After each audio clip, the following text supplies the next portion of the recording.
Assalamualaikum warahmatullahi wabarakatuh. Apa kabar Bapak Ibu Guru? Mudah-mudahan semuanya dalam keadaan sehat. Pada video kita kali ini, kita akan mencoba membahas tentang konsep PKG, penilaian kinerja guru, dan konsep PKB, pengembangan keprofesian berkelanjutan, sehingga kita bisa memahami apa sih keterkaitan antara PKG dan PKB, ya. Nah, kita perlu cermati dahulu dari kebijakan sistem pembinaan guru, yang mana sebenarnya ada kegiatan-kegiatan yang ini sekaligus jadi tuntutan dan kebutuhan di guru, yang mana Bapak Ibu guru perlu mengikuti atau melaksanakan UKG, PKG, dan PKB, ya. Untuk UKG paling tidak ini sebagai usaha pemerintah dalam rangka memetakan kompetensi guru, ya, melihat atau mengidentifikasi pengetahuan apa saja yang dimiliki oleh guru, para guru kita. Kemudian di PKB itu adalah pengembangan keprofesian berkelanjutan. Ini adalah perencanaan atau program-program yang sengaja dibuat dalam rangka memenuhi kebutuhan guru yang dilihat dari hasil UKG maupun PKG. PKG itu apa? Penilaian kinerja guru. Itu adalah penilaian yang dilakukan pada pelaksanaan tugas utama guru, yaitu seputar pelaksanaan pembelajaran dan pembimbingan, ya. Nah, dari sini, ya, untuk UKG itu paling tidak dilaksanakan atau diikuti sekali di setiap jenjang jabatan yang dimiliki oleh guru. Kemudian untuk PKB wajib dilaksanakan setiap tahun dan sepanjang tahun, sedangkan untuk PKG paling tidak juga harus dilakukan sekali setiap tahun, yaitu biasanya menjelang akhir tahun anggaran, ya. Jadi UKG pemetaan awal, kemudian PKG dilaksanakan setiap tahunnya. Ini menjadi dasar pemetaan PKB yang akan dilakukan dalam rentang waktu 1 tahun berjalan. Oke, kita lihat satu persatu mulai dari konsep PKG, ya.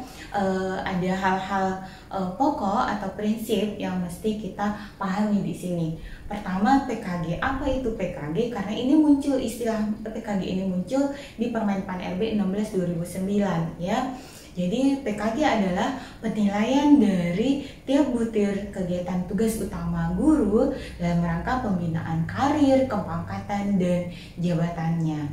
Jadi ini adalah merupakan satu sistem penilaian yang dirancang untuk mengidentifikasi kemampuan guru dalam melaksanakan tugas utamanya melalui sebuah pengukuran terhadap penguasaan kompetensinya, yang mana ini ditunjukkan dalam unjuk kerja. Karena merupakan sebuah sistem, tentu ada hal-hal yang saling terkait di dalamnya, ya, atau paling tidak kita perlu pahami apa saja di sistem penilaian kinerja guru atau di sistem PK guru. Yang pertama, kita perlu ketahui atau pahami apa sih yang menjadi tujuan dari pelaksanaan PK guru ini, ya. Jadi kalau kita runut, sebenarnya ada 2 hal besar yang ingin atau menjadi tujuan dari pelaksanaan sistem PK guru ini, yaitu dalam rangka pengembangan profesional guru dan sekaligus yang nanti berdampak ke peningkatan karir guru. Di pengembangan profesional, tentu namanya profesional, kita ingin meningkatkan kompetensi yang didasari pada kebutuhan guru apa saja yang sudah dipetakan melalui pemetaan awal, ya. Kemudian dalam rangka peningkatan kompetensi ini dirancanglah kegiatan-kegiatan PKB sepanjang tahunnya, ya. Tentu kegiatan-kegiatan yang dilaksanakan oleh guru, baik pelaksanaan tugas utamanya, kemudian kegiatan-kegiatan PKB, ini nanti akan membawa dampak positif pada peningkatan karir kepangkatannya, sehingga bisa dikatakan secara sederhananya akan ada angka kredit yang diperoleh untuk atau oleh guru, sehingga mau tidak mau berdampak ke peningkatan karir ya. Jadi tujuan utama dari PK Guru itu adalah dalam rangka pengembangan profesional dan peningkatan karir guru. Kemudian hal berikutnya yang perlu kita ketahui di sistem PK Guru itu adalah syarat dari pelaksanaan penilaian kinerja ini. Apa sih syaratnya? Paling tidak diamanatkan bahwasannya mesti dilaksanakan dengan supaya memenuhi persyaratan valid, reliable, dan praktis. Valid sudah jelas bahwasanya diharapkan bahwa PK Guru ini betul-betul bisa mengukur komponen-komponen dari tugas guru dalam pelaksanaan pembelajaran ataukah di pelaksanaan tugas tambahannya. Kemudian reliable itu maksudnya apa? Jadi meskipun dilaksanakan oleh siapapun dan kapanpun itu menghasilkan hasil yang relatif sama atau memberikan hasil yang sama untuk seorang guru ya. Kemudian praktis tentu harapannya ini tidak menjadi hal yang memberatkan atau relatif mudah untuk dilaksanakan. Kemudian yang berikutnya perlu kita ketahui adalah tentang prinsip yang mesti ditaati di pelaksanaan PK Guru. Paling tidak harapannya adalah memenuhi prinsip objektif, akuntabel, partisipatif, komitmen, adil, transparan, terukur, dan berkelanjutan. Silakan nanti Bapak Ibu pahami secara lebih mendetailnya. Kemudian yang perlu kita ketahui juga apa sih yang dinilai di penilaian kinerja guru ini ya. Jadi karena yang dinilai itu adalah pelaksanaan tugas utama maupun tugas tambahan, itu tentu akan berangkat dari kompetensi yang dimiliki oleh guru. Guru bisa melaksanakan tugas dan tanggung jawabnya itu didasari dari kompetensi yang dimiliki, sehingga yang menjadi fokus dalam PK Guru itu adalah kompetensi guru, yaitu 4 kompetensi, yaitu pedagogik, profesional, sosial, dan kepribadian ya. Itu paling tidak yang perlu kita pahami di konsep PK Guru secara garis besar dan awalan kita. Kemudian kita masuk di konsep PKB, pengembangan keprofesian berkelanjutan, yaitu upaya peningkatan kompetensi guru yang dilakukan secara bertahap, berkelanjutan, dan sesuai dengan kebutuhan, yang mana dalam rangka memenuhi kebutuhan ini adalah dalam rangka mencapai standar kompetensi profesi guru ya, dan yang nanti akan berdampak ke pemenuhan angka kredit.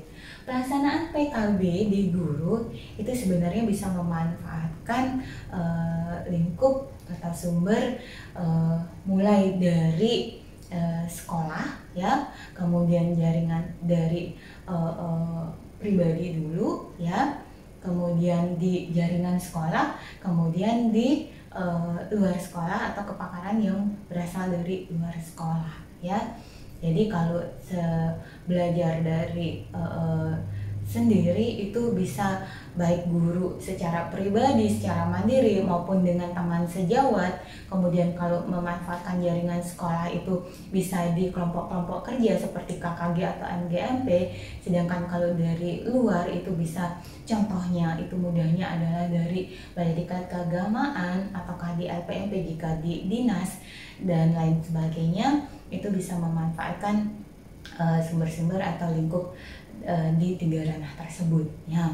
Untuk PKB sendiri itu dibedakan menjadi 3 kegiatan besar, yaitu pengembangan diri, publikasi ilmiah, dan atau karya inovasi. Pengembangan diri itu apa ya? Pengembangan diri itu adalah upaya peningkatan profesi guru atau peningkatan kompetensi guru yang diatur sesuai dengan peraturan perundang-undangan dan kebijakan pendidikan, yang mana ini adalah dalam rangka mengikuti kemajuan atau tuntutan kebutuhan di pengetahuan, teknologi, dan atau seni ya. Untuk pengembangan diri itu bisa dilakukan dalam 2 kegiatan, yaitu melalui keikutsertaan dalam diklat, pendidikan dan latihan fungsional ya, yang mana ini adalah pelatihan-pelatihan dalam rangka peningkatan kompetensi guru yang diselenggarakan oleh lembaga diklat berwenang. Kemudian yang kedua itu adalah kegiatan kolektif guru, yaitu kegiatan-kegiatan atau pertemuan ilmiah yang bisa memanfaatkan kelompok-kelompok kerja tetap dalam rangka peningkatan kompetensi guru ya. Nah, kemudian setelah pengembangan diri untuk kegiatan kedua di PKB itu adalah publikasi ilmiah. Publikasi ilmiah itu apa? Kalau kita berangkat dari istilahnya saja, publikasi ilmiah. Jadi karya tulis yang sudah dipublikasikan kepada masyarakat. Untuk publikasi ilmiah di guru itu dibedakan menjadi 10. Ada 10 jenis, jadi sangat-sangat beragam yang bisa ditulis, dikembangkan oleh Bapak Ibu sebagai guru ya. Kemudian yang ketiga itu adalah karya inovasi. Karya inovasi ini apa saja? Contohnya adalah penemuan teknologi tepat guna. Ataukah kalau terkait dengan pelaksanaan tugas mengajar Bapak Ibu adalah dalam pembuatan atau pemodifikasian alat pelajaran, alat peraga, ataukah alat praktikum. Itu juga masuk di karya inovasi. Kemudian penemuan karya seni. Itu juga bisa Bapak Ibu ajukan atau usulkan di karya inovasi. Dan yang keempat itu adalah keikutsertaan dalam pengembangan penyusunan standar, pedoman, soal dan sejenisnya pada tingkat nasional ataukah tingkat provinsi. Nah, kegiatan-kegiatan di PKB ini baik pengembangan diri, publikasi ilmiah dan karya inovasi ini wajib dilakukan atau Bapak Ibu lakukan setiap tahunnya. Nah, untuk publikasi atau karya inovasi itu bisa dilakukan tidak secara mandiri saja, tetapi bisa berkolaborasi dengan teman sejawat, yang mana angka kreditnya itu tentu ada proporsinya ya. Jika dilakukan berdua itu mengambil proporsi 60/40% untuk yang pertama dan yang kedua dan seterusnya. Silakan. Jadi tidak hanya secara mandiri tetapi juga bisa berkolaborasi untuk pelaksanaan di PKB. Demikian Bapak Ibu kira-kira konsep awal yang perlu Bapak Ibu pahami. Jadi kedudukannya antara PKG dan PKB.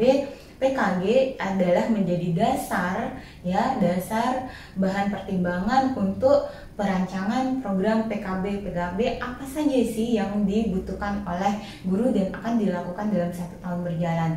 Setelah itu dilakukan, itu di akhir tahun anggaran Bapak Ibu akan dinilai kinerjanya, yaitu di pelaksanaan PKG. Demikian Bapak Ibu, saya akhiri. Terima kasih. Assalamualaikum warahmatullahi wabarakatuh. Salam sehat, salam sejahtera bagi kita semua.